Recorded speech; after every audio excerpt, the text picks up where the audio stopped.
In this video, we take a look at entropy and free energy and the progress of chemical reactions.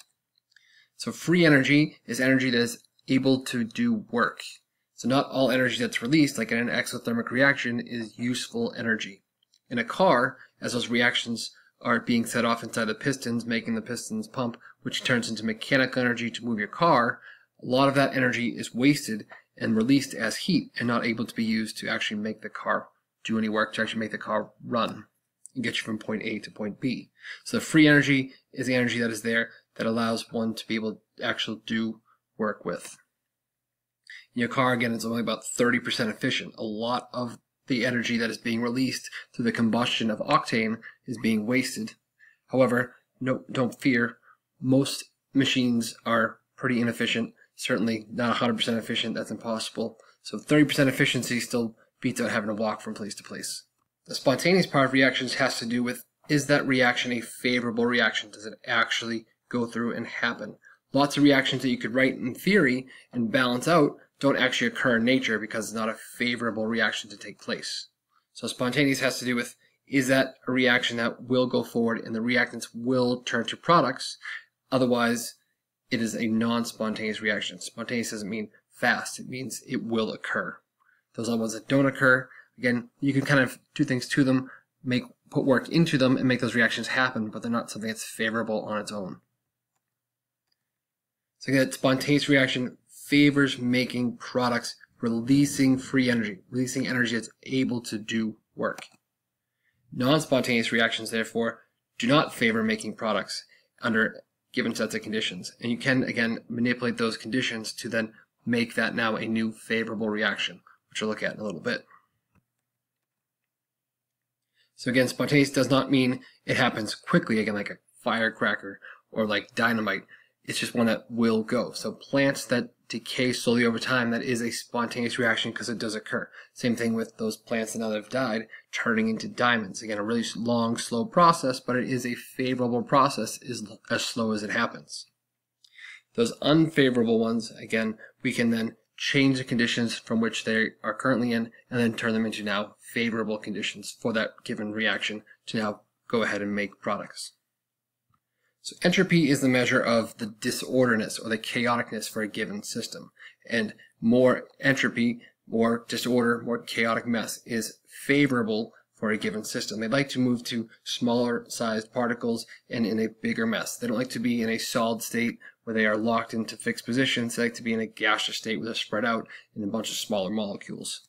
So more disorder is a favorable change for a given reaction, and more order is an unfavorable change for a given reaction. However, enthalpy also works in with entropy to then determine the amount of free energy from a given reaction. So the size and direction of the enthalpy change and also the entropy change matter.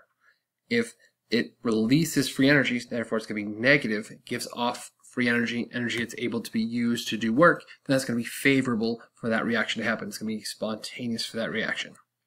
So that is called Gibbs free energy. If the Gibbs free energy again is negative, it's going to release useful work, then therefore that is a favorable reaction, that is a spontaneous reaction, and it will take place. So we can figure out what Gibbs free energy is based on the enthalpy change minus the temperature times the entropy. So this if you look at this reaction, again, enthalpy, if it's negative, it's releasing energy, and if it releases energy, then again there's energy used to do work. And then looking at the temperature and the disorder, as you increase temperature and particles move faster, now there's going to be more disorder, and so that will be again more favorable for a reaction to happen. So things that happen at a lower temperature and are going to be endothermic are going to be unfavorable. Ones that are exothermic at a great temperature, making lots of chaos, are going to be favorable or spontaneous. And again, as we discussed, now we can kind of manipulate that system and change it so that way we can take an unfavorable process and change it to a favorable process, one that will release energy. And again, often doing that through changing the temperature. And again, negative delta G, releasing that free energy, is a spontaneous, a favorable way for that reaction to run.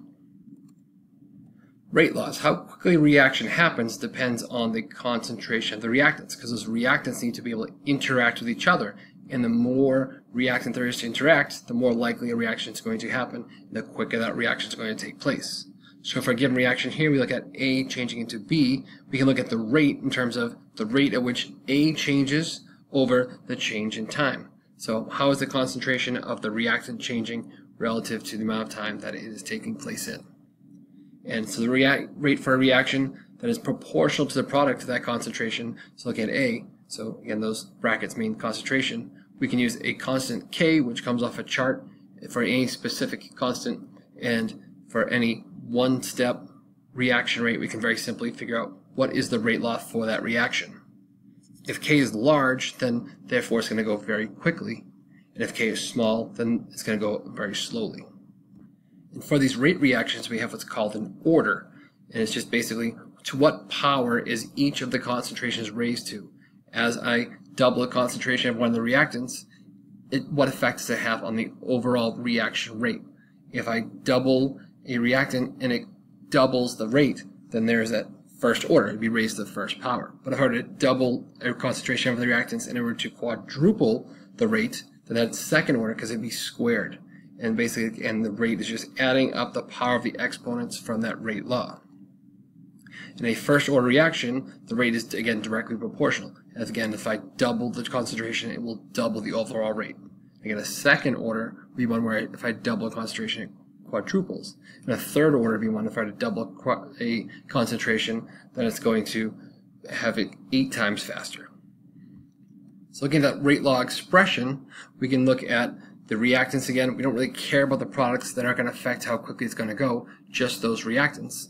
And the exponent that comes from those different reactants, it comes from the coefficient of the balanced chemical equation. So we get our rate law is K times the concentration of A raised to its coefficient, and B is concentration raised to its coefficient. So to determine the rate of the reaction, you could just plug in what those concentrations are for A and B, again raise their exponents, and then times K, which is again a specific rate constant for every given reaction, which you can find on a chart, and just plug on in. And for all one-step reactions, you can simply get this rate law from the reaction itself. If it's a more complex reaction, the only way you can do it is through experimentation and actually look at how changing those concentrations are going to change the overall reaction rate. So these reactions can be made up of more than one step, but if it has only one step, again, it's called an elementary reaction. We can look at that reaction as it goes from reactants to products and goes to the activation state or the transition state. Again, only one step, only one activated complex. That's an elementary reaction because I have reactants going to products all in one step.